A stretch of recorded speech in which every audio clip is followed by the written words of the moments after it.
lagi. Sihat Boleh dengar ke? tuan? Dengar, Sihat dengar. Alhamdulillah. Lama tak jumpa. Ya, betul. Lama kita tak ke Daripada udara. tahun lepas lagi. Tahun lepas.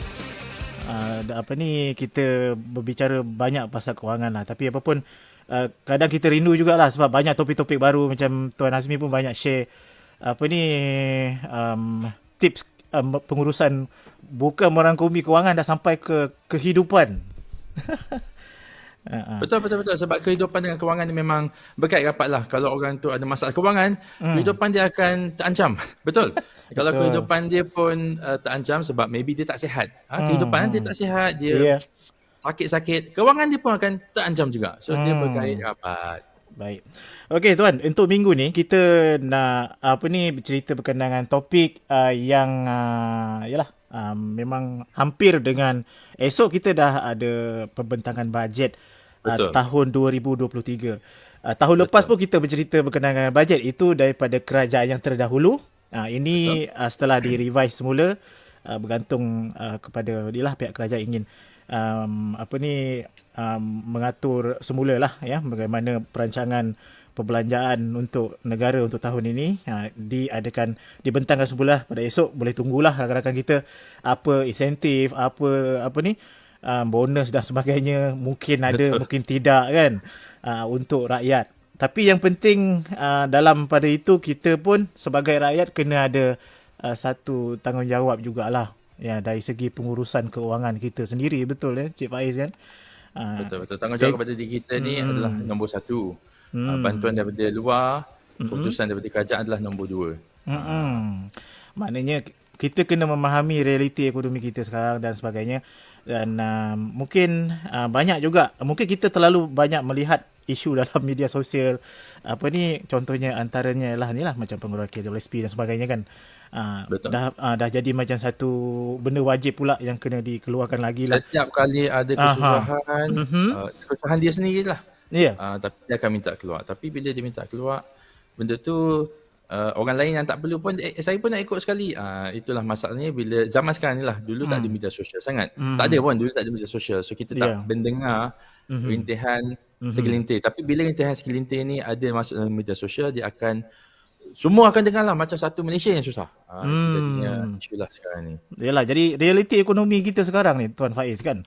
Kita bila banyak melihat, yalah macam Tuan kata tu, media sosial, kita dengar banyak isu belah sini, belah sana kan. Membuatkan kita rasa macam mana realiti ekonomi kita sekarang sebenarnya.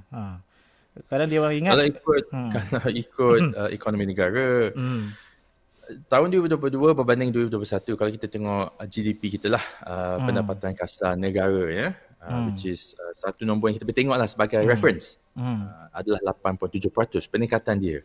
Kita kena tahu benda ni penting sebab kalau ekonomi tengah merundum macam waktu COVID tahun 2000, memang turun. Kita ada contraction, maknanya kita daripada tinggi jadi rendah. Memang orang kata tak ada kerja, tak ada itu, susah cari makan. Okey, itu betul. Sebab itulah adalah pengeluaran KWSP yang dibenarkan. Tetapi sekarang ni dah 2 tahun sejak, dah 3 tahun, dah 2 tahun penuh lah sejak tahun 2020 tu, ekonomi pun dah ditunjukkan mengikut indikator yang ada, contohnya GDP itulah, peningkatan GDP. Maknanya sepatutnya, maybe bukan kepada setiap individu, tetapi secara keseluruhannya, kita adalah di dalam keadaan yang lebih baik berbanding 1 tahun yang sebelum ini. Jadi dari segi itu, kita kena sedarlah yang itu, kita kena terima. Kita tak boleh kata tidak.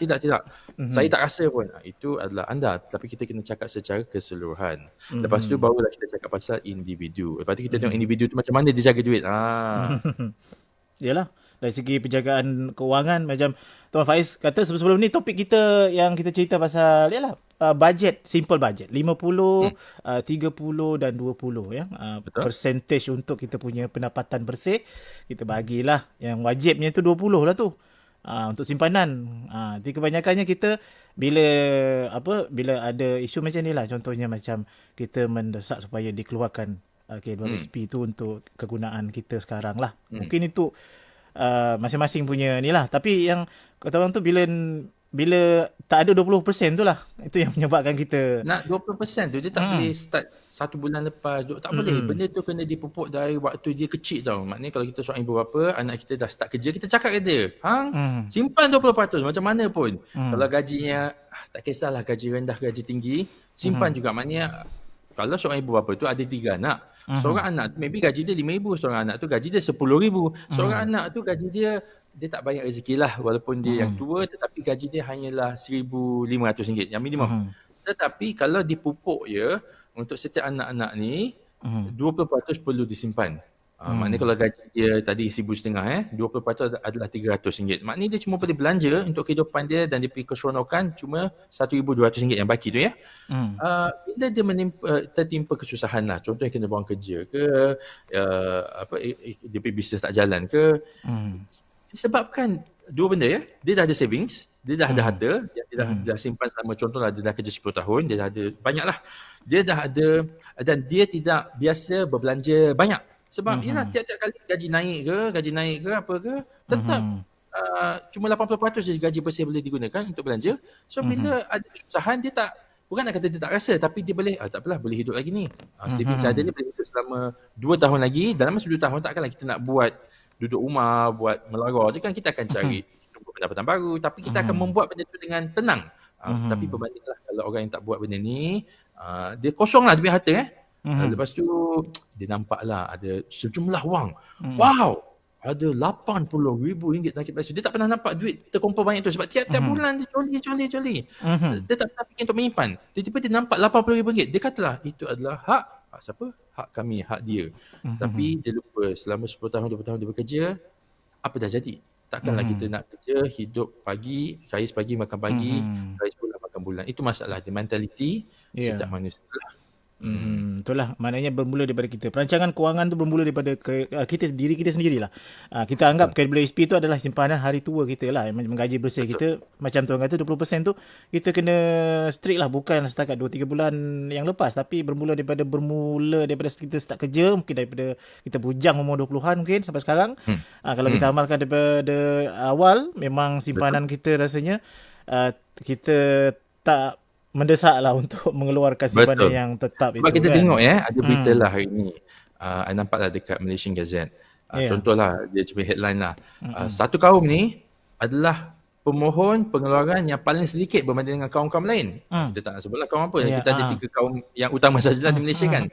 Persoalan saya adalah, kenapa mereka macam itu dan kenapa satu kaum lagi ni macam ini? Kenapa? Kat manakah perbezaan cara pemikiran kewangan antara dua pasukan ini? Memang ada beza, memang ada beza. Iyalah. Bila dah jadi macam tu tuan isu apa ni, okey, orang ni memang satu bahagian ni memang banyak betul dia punya permintaan nak keluar lah. Jadi mulalah dalam timbul isu lain bandingkan ni dan begitu dan begini. Okey tuan, kalau kita pasukan lain, tengok benda yang baik, kita boleh ikut, alhamdulillah. Tetapi kalau kita tak ikut, kita ikut yang baik lah. Bukan semua pasukan tu bagus, ada yang dia buat benda tak bagus. Kita jangan ikut yang tak bagus lah, kita ikut yang bagus. Contohnya satu pasukan macam kita pasukan yang ramah mesra. Ramah mesra bila melayan orang, melayan tetamu, itu kita ikut, itu kita simpan. Betul? Tetapi dari segi kewangan, kita boleh belajar daripada orang lain sebab dia maybe lebih hebat dari kita. Ya betul, kita kena ambil contoh yang baik daripada, yalah, yang mana-mana tak kisahlah. Kita bukan nak melihat kepada kaum itu dan kaum ini, tapi kita ambil sesuatu yang positif lah daripada mana-mana sifat-sifat yang boleh kita ikuti untuk kebaikan diri kita. Okey tuan, lepas ni kita nak sentuh pasal ni pula, kita nak melihat tanggungjawab government ataupun kerajaan dalam bajet. Tapi kita kena memikirkan apa yang kerajaan mahukan kita sebagai rakyat. Tapi selepas inilah tuan, lepas lagu ini kita berehat sekejap, okey? Boleh. Okay. Terima kasih. Terus kita bersama dengan Shik FM dan tetamu kita selepas lagu ni. Okey guys, kita tengah break. Memang inilah kalau kat FM kita mana-mana radio kita banyak.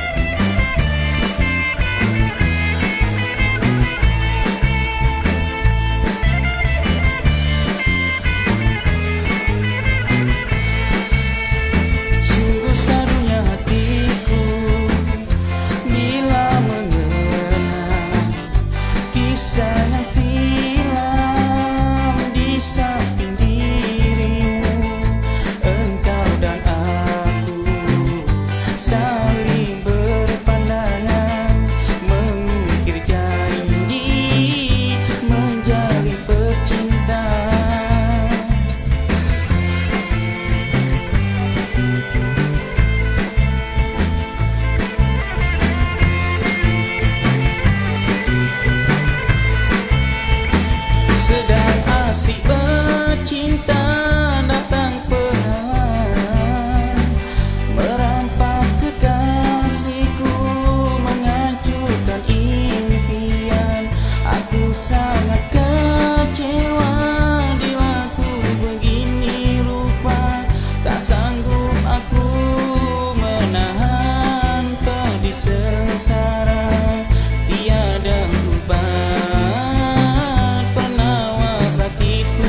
terus derita.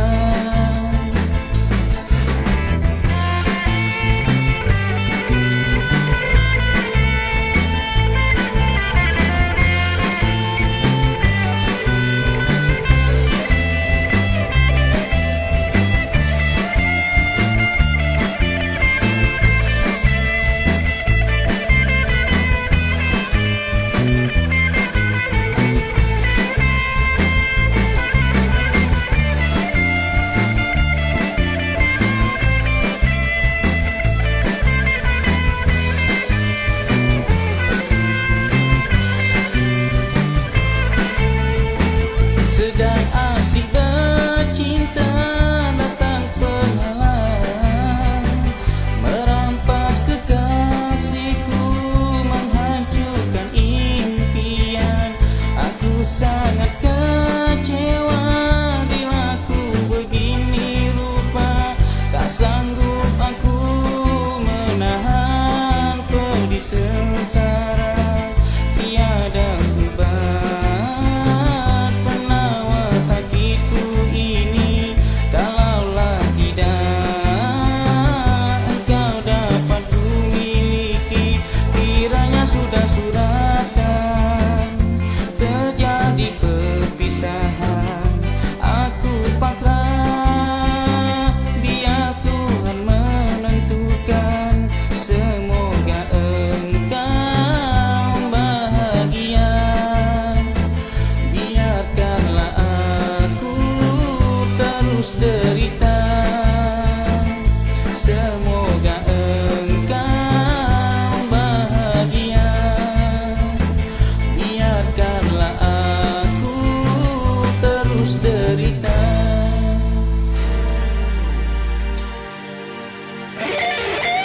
Baik, Asyik FM Moi Numoy pukul 11.48 minit pagi. Ya, baik, kita kembali bersama dengan tetamu kita pada sebelah pagi ni, iaitu Tuan Faiz Azmi untuk siri Tetamu Belanjawan 2023 Malaysia Madani. Ini kita bersama dengan beliau sekejap lagi, dan Angah Chew Ho Beng esok jangan lupa. Kita akan bersama dengan Angah Chew Ho Beng, iaitu SUH Orang Asli Menteri Besar Perak. Topiknya bajet 2023 memberi manfaat kepada masyarakat orang asli, esok jam 10 pagi ya. Jangan lupa. Baik, kita akan bersama dengan Tuan Faiz kembali bersama dengan Tuan Faiz sekarang, macam yang seperti yang kita katakan tadi Tuan ya. Tanggungjawab kerajaan setiap kali, tak kisahlah kata orang tampuk kerajaan yang terdahulu sebelum ini dan yang terkini, pasti mereka akan ada satu mekanisme dan cara lah untuk kata orang menjaga setiap tier dalam masyarakat, sama ada rakyat biasa, B40, M40 dan juga golongan usahawan, industri dan sebagainya. Mereka memang ada kata orang tu mengambil berat untuk setiap golongan masyarakat. Tapi kita ni sebagai rakyat dan masyarakat, tak kisah apa golongan pun, kena memahami juga kerajaan mempunyai tanggungjawab yang sangat besar lah ya, dalam menentukan hala tuju bagaimana mereka nak membawa ataupun nak menaikkan ekonomi untuk negara. Betul Tuan kan? Betul. Memang dia memainkan peranan besar lah, macam yang saya cakap tadi. Tanggungjawab utama memang dalam diri kita. Kita kena start daripada rumah. Kalau kita ada anak, kita pupuk dia, menjaga kewangan dia dari dia kecil lagi. Dia umur 5 tahun, dia dah nampak lah cara kita spending. Dia dah tahu kita beli makanan kat mana. Dia boleh tanya berapa ringgit harga mainan ni. Ataupun kadang-kadang dia nak mainan, kita kena bagi tahu dia. Contohlah kita tak ada bajet, ataupun kita semalam dah beli mainan, hari nak beli mainan, kita kena beritahu dia, okey, benda ni memerlukan wang, memerlukan duit. Semalam dah beli, bajet untuk bulan ni dah habis. Dan dia kata, bajet tu apa? Oh, ada bajet ni untuk beli mainan. Okey lah, so jadi bulan ni tak nak belilah, dah tak boleh beli pun sebab dah penuh kan. Bulan depan pula, sama ada dia kata nak kumpul bajet lah, nak tunggu raya, nak beli yang besar, nak kumpul. Boleh, maknanya dia, walaupun dia tak pegang duit, tetapi dia dah nampak tau, kita ni berbelanja, kita pakai kad kredit. So benda tu semua kena bagi tahu. Itu yang utamalah, itu adalah sendirian. Tetapi kerajaan pula, dia macam ada satu keluarga yang besar. Keluarga dia, keluarga Madani, kerajaan Madani maknanya dia merangkumi semua orang, tak ada orang yang tertinggal. Nak cerita sikit lah ya, untuk tahun-tahun bajet-bajet sebelum-sebelum ini memang ramai golongan-golongan. Salah satu golongan dalam tadi kita sebut tadi tu T20, M40 dan B40, ada yang merungut. Dia kata apa yang dia nampak, dan ini betul bila kita tengok memang apa yang kita nampak, bantuan kepada mereka ni M40 lah sebenarnya adalah kurang. Maknanya dia boleh nanti jealous lah, macam kita ada anak 3 orang, yang nombor 2 tu jealous dengan anak bongsu. Anak bongsu dapat macam-macam. So jadinya untuk bajet ataupun untuk belanjawan 2023 ni yang akan keluar ni pun, sebab ni decision pun dah decide, dah dibuat. Keputusan dah ada, tetapi apa yang saya harap nampak lah ya, bantuan diberikan secara sama rata. Tetapi kena ingat dia, sama rata tak semestinya sama. Masalah yang dihadapi oleh golongan M40 adalah berbeza dengan B40. Bagi contoh lah ya, kalau tinggal di Kuala Lumpur, kita memang perlukan kereta sebab nak get around. Tetapi nak drive kereta kat Kuala Lumpur ni memang susah lah. So jadinya tak kisah bawa kereta besar ke kereta kecil ke, tetap akan jam. Yang tak jam siapa? Motor. So jadinya dari segi transportation, yang M40 yang ada kereta ni dia tak boleh pakai kereta dia terpaksa naik public transport. Tapi public transport adalah, kalau diperkatakanlah, tidak sebaik yang boleh jadi. Okay?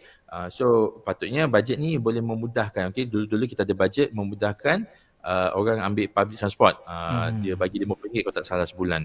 Teruskan yang itu, ataupun murahkan lagi, ataupun memudahkan lagi untuk orang dapat, tak payah pakai IC ke contohnya, maybe pakai kad lain ke, takut IC hilang. So perhatian ni, bantuan ni bukan dari segi duit sahaja, tetapi mendengar apakah keluhan golongan-golongan ini. So, kalau sebab nak bagi duit senang, bagi duit selesai masalah, tak boleh. Duit tu perlu disalurkan ke tempat yang betul, di spend ya, dibelanjakan dengan cara yang betul. Bukan orang tu ada masalah ni, kita bagi duit, kita selesai, kita anggap selesai. Dia selesai sekali, kita selesai lama. Macam tuan kata lah, yang macam KWSP tu kita macam lepas lah, yang lepas ni kan, mungkin dia terima 10,000 contohnya yang lepas ni, mungkin dia tak, mungkin dalam 80-70% mungkin dia selesaikan, ataupun kadang-kadang mungkin separuh dia tak selesaikan pun hutang-hutang dia, mungkin dia belanja ke arah lain kan. Maknanya dia dia punya apa tu,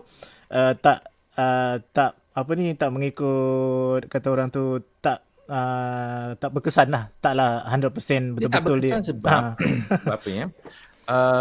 Kalau kita cakap pasal illness dan symptom dalam bahasa Inggeris lah, dalam bahasa Melayu adalah penyakit dan penyakit sakitnya lah.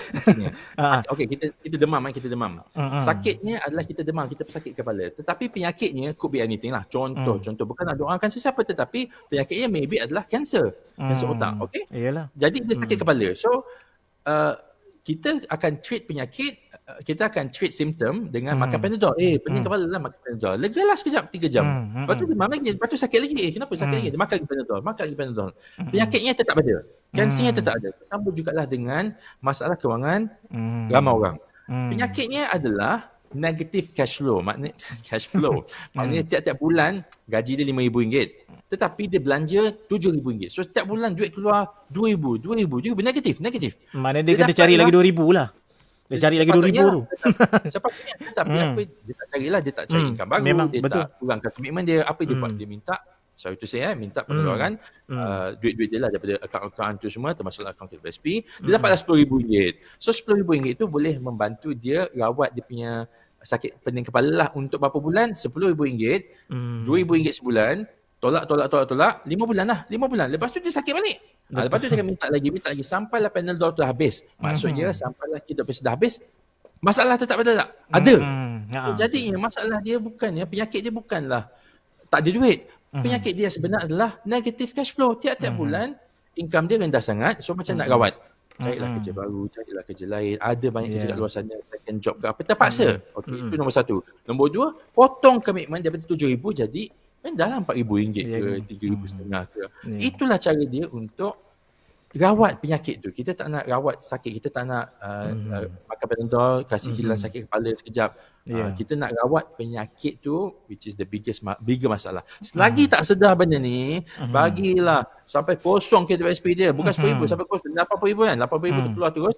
Tiap bulan RM2,000 negatif kan. 40 bulan, 3 tahun 12 3 tahun 4 bulan, lepas tu dia masalah yang sama. Lepas tu tak apa lagi. Itu masalah dia lah sekarang ni sebenarnya. Itulah. Okey tuan, sebelum kita nutup tirai, sedikit saja masa lagi lah. Topik kita jaga diri dan jaga bajet. Maknanya Betul. tuan kata bila komitmen kita dah lebih besar daripada apa yang kita dapat, kita perlu mengambil satu cara untuk mencegah lah. Mencegahnya dengan mencegah ataupun mengurangkan komitmen supaya kita dapat mengatasi sakit kita tu. Bukan kita makan Panadol, maknanya dengan bantuan ubat tu saja. Tak boleh juga dengan bantuan duit yang kita perlukan. Kalau kita rasa kanser tadi makan ubat tak boleh. Dia kena jumpa doktor untuk buat bedah. Tengoklah apa yang doktor tu kata, kena buang kanser ni, selesai kanser kena buang. Barulah betul-betul sihat. Okey tuan, harapan sebelum kita nutup tirai mungkin untuk rakan-rakan kita terutamanya yang di luar sana. Tak kisahlah sama ada yang anda sudah memang mempunyai kesedaran kewangan yang baik, tinggi, daripada awal lagi dah mempunyai kesedaran, dan mungkin baru je sedar, mungkin semalam dah memang hari terakhir lah, baru je timbul kesedaran, antara lewat dan tak terlewat. Kalau kita tak mulakan bagaimana kan tuan kan? Mungkin tuan boleh rangkumkan sedikit lah sebelum kita menutup tirai untuk hari ni. Kita kena tengok orang-orang lain kat sana yang maybe ada kena buang kerja. Dia company sama dengan kita, industri sama dengan kita, tapi kita nampak dia macam relax saja waktu kita susah. Dan kita tanya dia, macam nak awak buat? Jangan marah dia, janganlah kata alah rezeki orang lain-lain. Memang lain-lain, tetapi sebab dia bekerja untuk mendapatkan rezeki dia lebih baik. Rezeki ni boleh dibuka pintu dia. So, jadi kita tanya dia lah, kenapa you kerja kilang sama dengan I, you kerja industri sama dengan I, you kena buang kerja sama dengan I, kenapa you relax? Dia jawapan dia akan cakap lah, maybe komitmen dia tak ada komitmen, dia tak ada ambil bank loan banyak-banyak, dia pakai kereta biasa-biasa sajalah, kereta yang dah habis bayar, dia maintain baik-baik, dia tak ada pun habis bayar kereta ni terus nak cari kereta baru. Itu contohnya. Ataupun dia kata dia ada side income, dia ada business lain dia buat sebelum ni. Sekarang ni bila dah susah kena buang kerja, dia buatkan dia side income tu sebagai main income dia. Bisnes dulu buat kecilan, sekarang ni dah kena buang kerja, ada banyak masa, modal pun ada, dia buat besar-besar. So jadinya kita kena belajar daripada orang lain yang lebih hebat daripada kita. Kita jangan sombong-sombong kata, alah engkau tak tahu rezeki, kau tak tahu kita semua lain-lain, nasib kau lebih baik. Betul. Kalau nasib orang tu lebih baik dan dia berkata-kata yang baik lah kita tanya dia, kita belajar daripada dia. Kalau kita susah dan kita bercerita dengan orang susah, orang yang ada masalah sama kita dan tak ada cara penyelesaian yang sama dengan kita, rakan-rakan sekerja kita yang sama kena buang dan sama yang merintih, meminta-minta, masalah tak akan selesai. Sebab kalau dia tahu macam nak selesaikan masalah tu, dia dah selesai dah semalam. Tahun lepas dah selesai. Dia pun jadi kawan. Tapi dia susah, kita susah. Janganlah tanya-tanya each other. Tanya dengan orang yang lebih hebat, lebih berjaya, lebih kaya lah in this situation. Walaupun dia nasib sama dengan kita sebelum ini. Okey tuan, terima kasih. Antara pesanan yang baik. Tuan pun rasanya kalau orang kata tu berbuih-buih jugalah dalam channel YouTube tu. Banyak bercerita berkenaan dengan pengurusan kewangan ni. Tapi yelah, tapi bagus sebenarnya, ramai di antara kita pun dah nampak kesedaran tu kan. Tapi mungkin itu yang kita nak lah. Supaya kita boleh ada pengurusan kewangan yang baik daripada awal, daripada muda lagi bagus. Jadi macam Tuan Faiz tu tengok. Lagi mudah bila dia start awal, dia makin susah bila dah tengah-tengah dah nak habis, tetapi supaya orang tak sedih, tak ada masalah untuk start sekarang. Kalau sekarang dah dapat kesedaran untuk start je sekarang, tak payah. Yang dah lepas tapi make sure yang depan tu tak susah, terutama sekali anak-anak kita. Okey? Ya, betul. Okey tuan, terima kasih banyak-banyak. Kita jumpa lagi. Ya, terima kasih. Ya, sama-sama. Terima kasih. Jumpa lagi Tuan Faiz. Terima kasih banyak-banyak kerana bersama dengan kami dalam slot Mahi Asyik Mahi Asyik untuk bajet 2023. Semoga kita dapat ambil manfaat yang baiklah untuk khabar untuk perkongsian daripada Tuan Faiz. Jumpa lagi, boleh follow media sosial Tuan Faiz di mana-mana platform media sosial yang memang popular dekat Malaysia ni. Follow lah dia ni kan. Jadi Kabawan tu dia banyak bagi ilmu-ilmu yang percuma aja nah. Kabawan tu yang ada susah, yang ada masalah. Terus bersama kami Asyik FM, kita jumpa lagi, teruskan kesetiaan anda bersama dengan kami Mahi Asyik.